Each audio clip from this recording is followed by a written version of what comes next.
torcida. É muito importante a gente definir o que é parte, né? Parte pressupõe você tomar partido, portanto pressupõe parcialidade. A equidistância no processo penal, Edgar, ela se dá entre partes próprias, no caso réu e vítima. Numa ação pública incondicionada, como é o caso dos crimes de corrupção, a parte é o Ministério Público, mas ele é parte imprópria, ele é considerado parte imparcial. Porque a função do Ministério Público, ao contrário do que os leigos pensam, não é acusar. A função do Ministério Público é apurar a verdade e pedir a condenação ou absolvição do réu.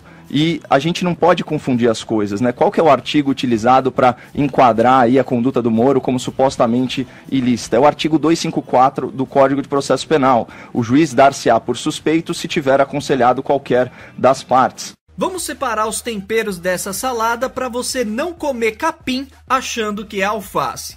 Nessa primeira parte ele diz que as práticas do Moro não se encaixam no aconselhamento do inciso 4 do 254. Por quê? Porque se trata de ação penal pública. E daí? E daí que na ação penal pública, o Ministério Público atua como parte imprópria.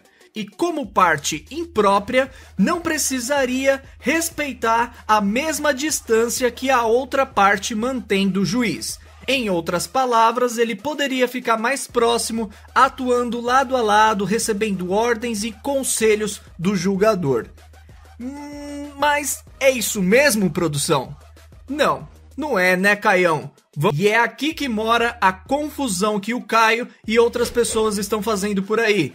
Na ação penal pública, o Ministério Público é acusador e fiscal ao mesmo tempo. E é por isso que mesmo quando ele atua como acusador, ele pode pedir a absolvição, porque ele ainda tem 50% de fiscal. Ou seja, ele é 50% imparcial e 50% parcial. E é disso que decorre a ideia de parte imprópria. Ele é parte no sentido de que tem interesse de condenar e não é parte no 50% de fiscal. Da onde eu tirei isso? Da minha cabeça? Claro que não. Eu tirei isso das cabeças dos professores Nestor Távora e Rosmar Rodrigues Alencar. Se liga no que eles dizem na página 788 do livro Curso de Direito Processual Penal. O Ministério Público tem modelos de atuação peculiares no processo penal. É ele titular da ação penal pública. Porém, essa atribuição não o impede de, mesmo como parte, agir como fiscal da lei. Na ação penal pública, ele é os dois. Ele é parte acusadora e fiscal. Isso significa que ele pode quebrar a equidistância da imparcialidade do juiz e atuar junto com ele para punir o réu?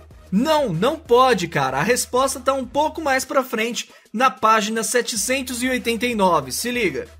Sem embargo, é de ver que, em ação penal condenatória, o Ministério Público é parte autora. Como parte destacamos, ou seja, não como fiscal, como parte. Não é ele dotado de imparcialidade, mas observa-se está ele sujeito às causas de impedimento e de suspeição, mesmo figurando no polo ativo da demanda.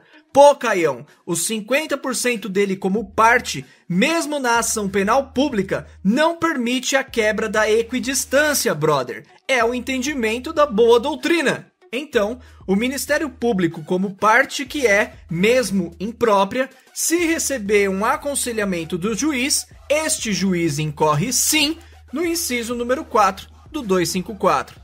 Ora, instrução processual, diligência burocrática e opinião não são aconselhamento. Instrução processual, diligência burocrática e opinião não são aconselhamentos. Só faltou completar uma coisa. Dentro do processo, os sujeitos da relação processual penal, incluindo aqui, lógico, as partes, podem agir mutuamente, desde que dentro do devido processo legal. Esse é o entendimento do Tourinho Filho, olha só. Nessa relação jurídica, os sujeitos processuais se relacionam mutuamente, porém, seguindo a tramitação regrada pelo Código de Processo Penal.